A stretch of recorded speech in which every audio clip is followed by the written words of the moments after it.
¿Por qué Oliver solo come la carne roja que Nolan cocina para él y rechaza la carne morada? En el sexto episodio de Invincible, Oliver y Nolan finalmente se abren el uno al otro mientras cuidan de Mark. Debido a la mala recuperación de Mark, Nolan cree que necesita una gran cantidad de proteína, pero como el planeta es muy árido y hay pocos alimentos disponibles, Nolan solo encuentra un enorme insecto morado.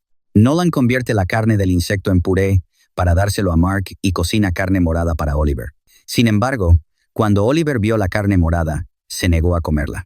A pesar de que tenía hambre, no podía aceptar la carne morada. Finalmente, comió la carne roja que Nolan cocinó y la encontró deliciosa. La carne roja proviene de un enorme pez del lago de este planeta. Oliver es un híbrido entre Viltrumita y Thraxan. Tiene genes de insecto en su cuerpo y su piel es morada.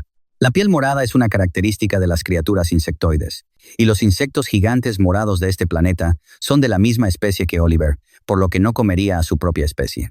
Nolan y Mark no tienen genes de insecto, por lo que están dispuestos a comer la carne morada. Cuando Nolan estaba a punto de matar al insecto, Oliver le pidió que lo dejara ir. Oliver tiene una conexión emocional especial con los insectos, y a medida que crezca, se acercará más a ellos, lo que lo hará muy diferente de Mark.